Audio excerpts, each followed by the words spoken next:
Welcome to another Sharp Shorts. On this one, we're going to talk transition metals and how to name them. At this point in class, we have discussed binary ionic and ternary or polyatomic compounds and how to name them, which are just based on the number of elements, whether they have 2 elements, as in the case of binary, or if they have 3 or more in the case of ternary. Our next couple of videos are going to look at essentially ionic compounds that have little tweaks, little changes in the cation, and this week it's transition metals, which if you look at our periodic table here, you're looking at the transition metals here.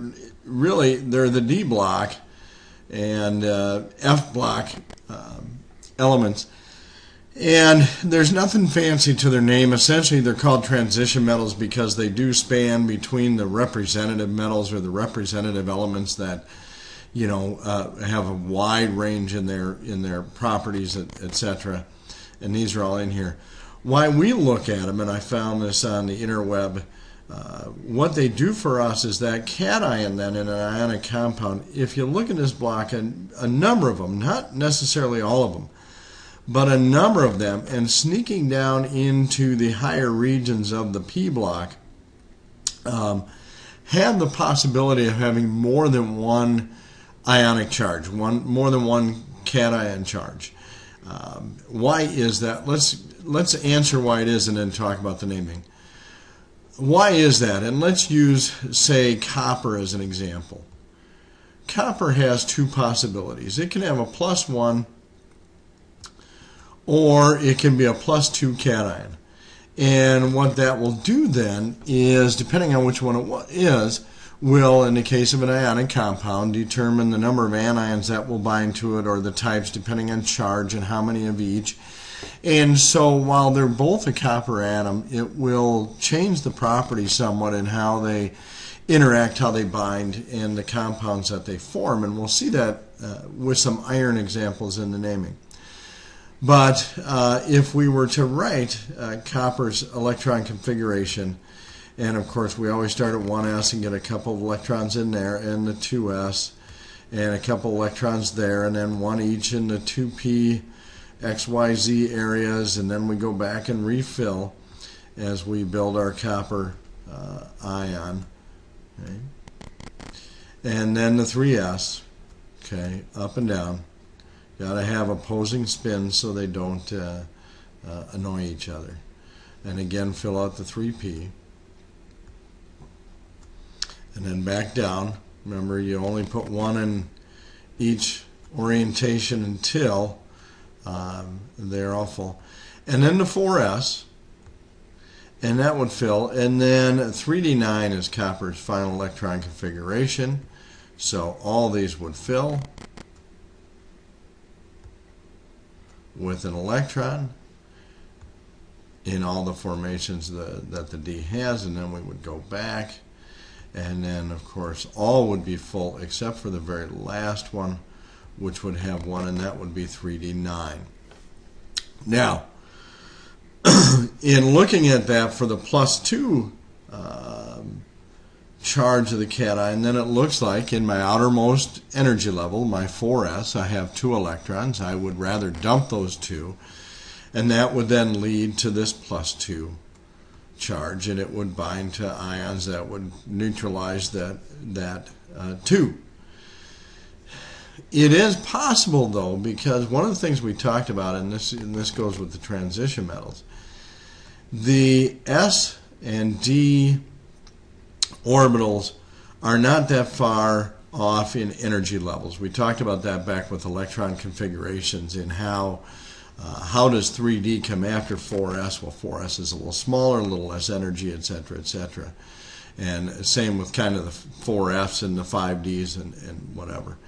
It is very possible then in those D block elements that what could happen here is that rather than having 2 in the 4s level, that the 3D level that previously had 9 and would be full with 10 might fill with that electron that would normally fit in the 4s. And in doing so then, the D would be full. That would be a stable energy level, but at that point then I only have one electron in my 4s outermost shell, in which case then I'm only going to dump that one and I'll be a +1. So that's the why do those metals, do those cations have those charges. Now, our expectation is not that you are able to calculate those in our lab. At this point, we don't expect you to necessarily have to sit and figure out all the oxidation numbers of the different transition metals or metal ions with more than one possibility. You have on your periodic table cheat sheet a block of metals that will give you that idea. The question is how to name them. So we explain it here again what happens. But all it means is when you're naming them. And in the word format, what you see here is some Roman numerals in between the cation and the anion. And what that is in the written word format is telling you the exact charge of that cation element, just one of them. So in this case, I know that the copper here is going to be a +2 charge. Okay. Do not make the error of thinking this tells you how many that is, that's a subscript. That is not how many atoms you have. It is just the ionic charge of that one. So here's my two examples. Here is just two binary ionic compounds that do not look the same, although they have the same elements. And I would name them the same way that I would name any binary compound. I would name the cation, which is iron, and then I would name the anion, which is oxygen, but we say oxide because all binary compounds end in IDE. I convert the anion to an IDE ending. Okay. Now, what you'll notice is that that is also the same, although this looks different and has different whole number ratios. When I name the cation and anion, they have the same exact name because this again is also iron oxide. So this illustrates that really the difference is what is the charge of one of those iron cations. Okay. And so what I will need to do is put in between the two, in Roman numerals, in parentheses, I will indicate what the charge is. Now, how do I do that? In a sense, I have to deconstruct the cation and the anion. Here's what I know. I have one oxygen atom.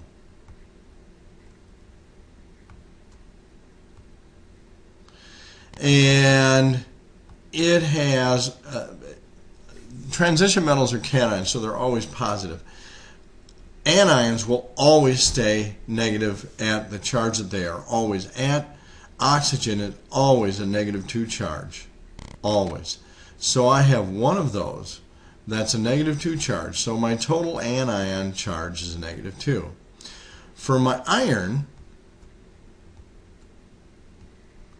I also have one iron atom as written in the formula. My problem is I don't know what its charge is. I don't know. That's what I'm trying to determine. What I do know is that all ionic compounds are neutral, and therefore if the anion charge is a +2 or -2, then the cation charge has to be a +2. And if I only have one, 1 times 2 is +2. So this would be iron 2. I can use the same format to determine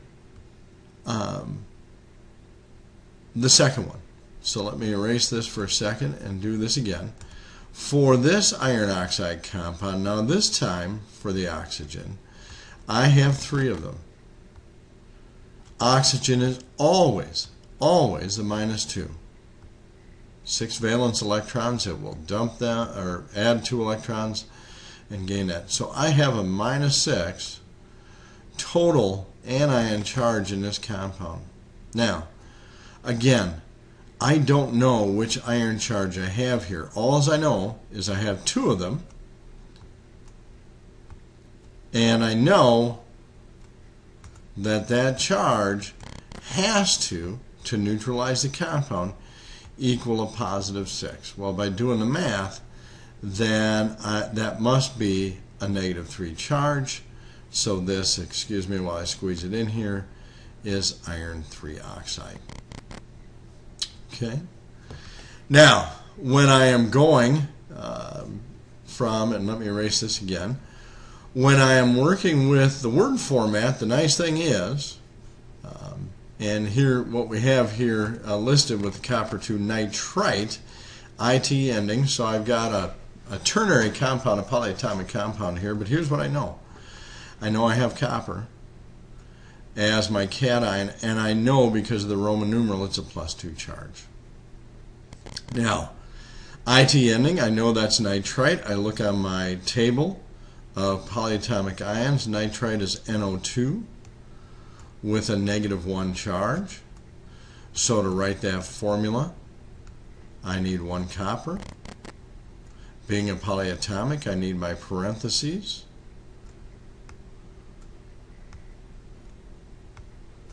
And then I need 2 nitrites to go with that. So that would be copper 2 nitrite. One thing to note, notice I do not use Roman numerals here. That is only for word format. And then it's just normal binary or ternary compound naming with the endings and everything else. This is my one caveat there that I have to change. Okay, so that's transition metals. Our next film will be on acids and bases, mainly on acids because bases are just polyatomic ions. But at this point, you can go and you can try the quiz on the Sophia site. Thanks again. We'll see you at the next Sharp Shorts.